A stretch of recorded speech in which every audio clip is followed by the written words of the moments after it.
Look at somebody and say, I am unstoppable.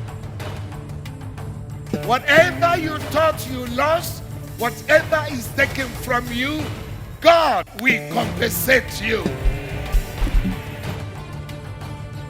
All things work together for good to those who are called according to his what? Purpose. All things. May your life attract people that have something to do with your destiny.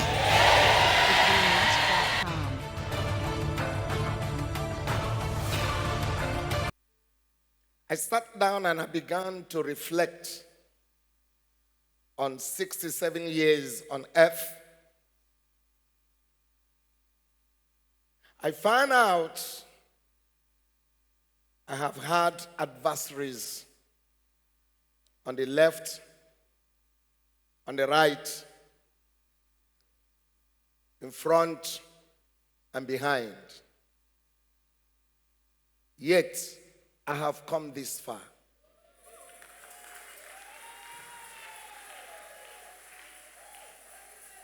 Adversaries are not new to champions. Adversaries are not new to men that are determined to win. Anyone that has won anywhere, anyone that has come to any level in life and tell you that he did not confront, adversary didn't confront him and he conquered and passed, then the person is not telling you the truth, because on the day that conception took place, there were many of you that were running for the race. But you conquered all. You defeated millions. Then you cleaved to your mother's ovary and God said you won. That was how you were born. You were born a winner. Somebody say, I hear. You are born more than a conqueror. So you cannot afford to keep quiet at this point. Nothing is able to defeat you. If you were able to defeat all when you were insignificant, is it now that you can be seen? That you will allow pressures of life to defeat you? Nothing could stop you. Some of us listening to me died many times in your younger age, yet you resurrected. So death is not new to you.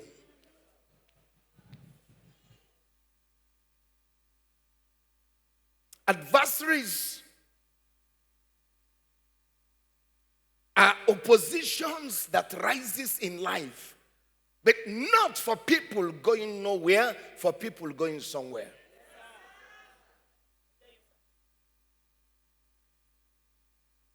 Adversaries rises up the moment you want to change level.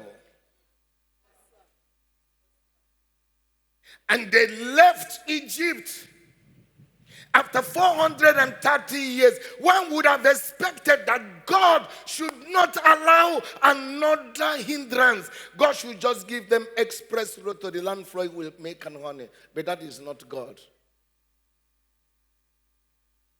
Every challenge in life trains you to become stronger. Somebody say, I hear.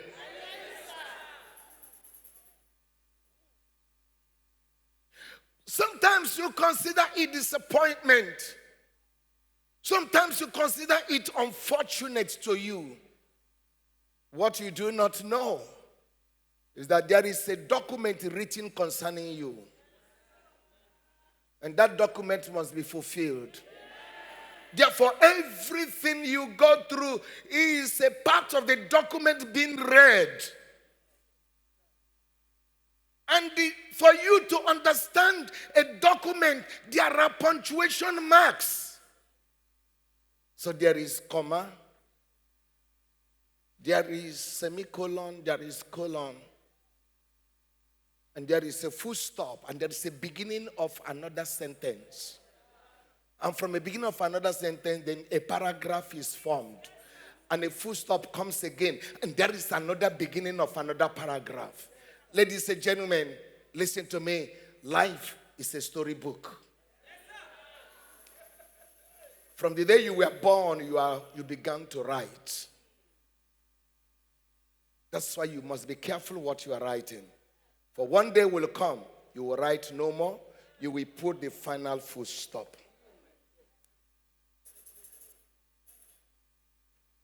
So I've been writing for 67 years. And I've not finished writing. For the things concerning me have what? An end.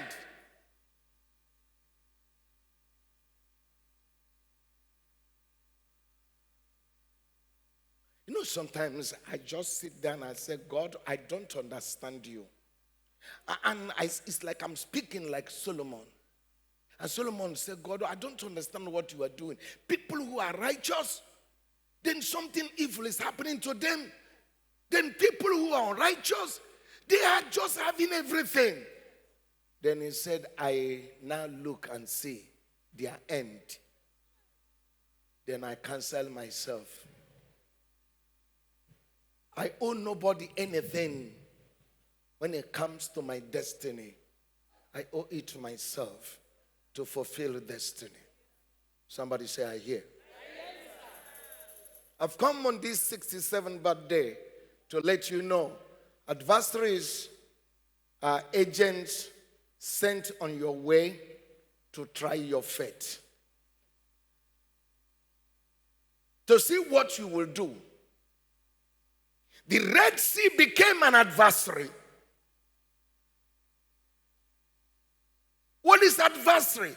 That thing that rises up to say to you, you can't pass beyond here. Can I hear somebody say, I am unstoppable?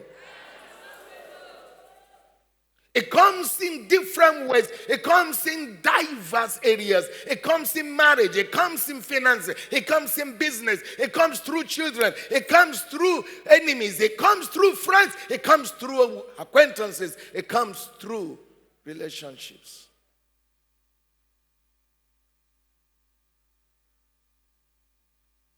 And they said, Moses, is this not what we told you? That you should leave us in Egypt. It is better we die as slaves than coming to die in the wilderness.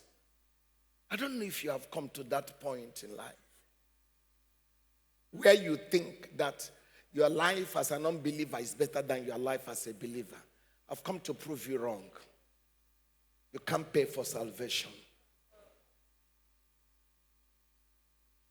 Sin is sweet with a bitter end. I don't know, some of you, maybe some didn't know this. There was a kind of sweet we used to lick some years ago. Inside the sweet, they put rum or kai. I don't know, it's a strong alcohol. When you begin to lick, it will melt. Keep on licking. After some time, when you want to move, you begin to. You wouldn't know what is moving you. That is how sin is. It is sweet, but it has a bitter end. So don't regret that it should have been better when you were without Christ. For Christ in you is the hope of glory. Moses, we would have remained in Egypt. Why did you bring us here? They began to cry, and Moses was also crying. Please don't blame them. They have suffered so much.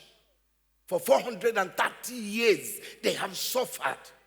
Now there is a little relief, a little release. And God, why did God allow this? We keep on asking the question. I think the question should be, why did he create me? It's not why did God allow this. If you can get the answer why he created you, you will understand why he allowed it. Because there are certain things that must take place for you to go to the next level.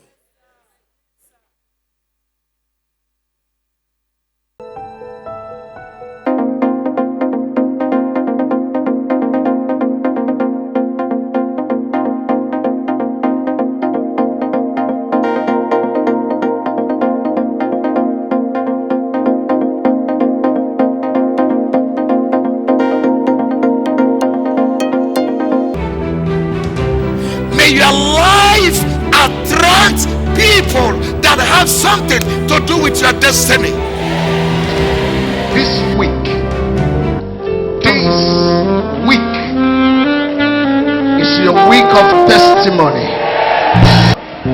Unlimited testimony. Somebody shout and receive it.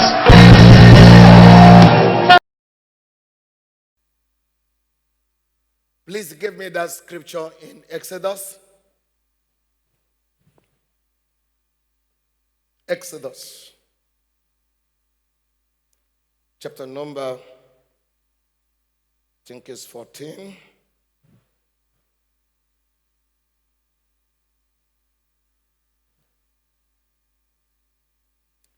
Exodus chapter 14. In verse 12, is not this the word that we did tell thee in Egypt, saying, let us alone, that we may serve the Egyptians? For it had been better for us to have served the Egyptians than that we should die in the wilderness. And Moses said unto the people, fear ye not. I've come to say to you, fear not. Now, I didn't hear somebody's amen. I've come to say to you, don't be afraid. He said, fear ye not, stand still and see the salvation of the Lord, which he will show to you today. For the Egyptians whom you have seen today, you shall see them again no more. For how long? I can't hear you. For how long? The Lord shall fight for you. When the adversary rises against you, hear this word: the Lord shall fight for. Did you hear that? He will fight for you. The Lord shall fight for you. He has never lost one battle, so he will not lose in your case. Adversary could be sickness. The Lord shall fight for you. And you will hold your peace. That means you are not going to fight in this. And the Lord said to Moses, wherefore criest thou unto me? Speak unto the children of Israel that they do what? Go forward. I've come to say to everyone facing adversary, go forward. No, you didn't hear. I said, go forward. When God was saying to them, go forward, the Red Sea was not parted. He said to speak to them, go forward. You know what it means? When everything seems to be against you and you are hearing, go forward. That is what advancement means. Advance.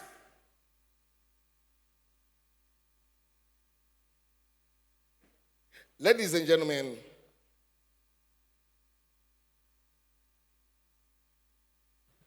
from the 30th of June, 1977, when I heard his voice clearly, I should go and teach his word. From that day till now, I have never one day thought about backsliding. The first backsliding that took place in my life was between 76 and 77.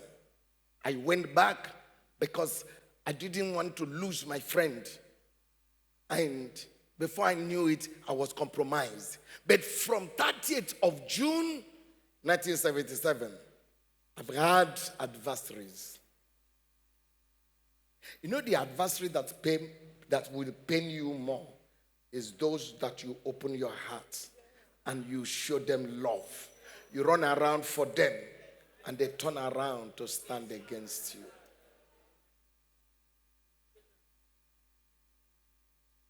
Adversaries. My wife was in labor for 3 good days. Adversaries. The baby is to come, but I didn't have any money to take her to the hospital. I was working with the federal government. She was working with the state government. It was this man that is the president of this country that was president then. How can I forget?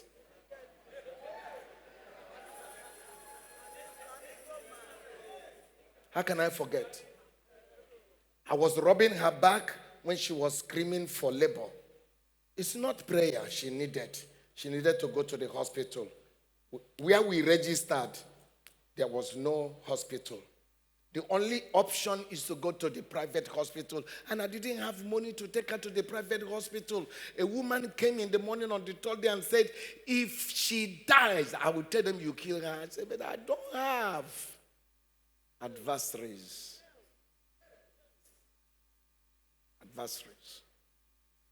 And that was how I pleaded with my neighbor that was downstairs to borrow me 100 naira. You know what 100 naira is? Not 100,000, not 1,000, 100 naira. Because to register was 10 naira, and I didn't have 10 naira.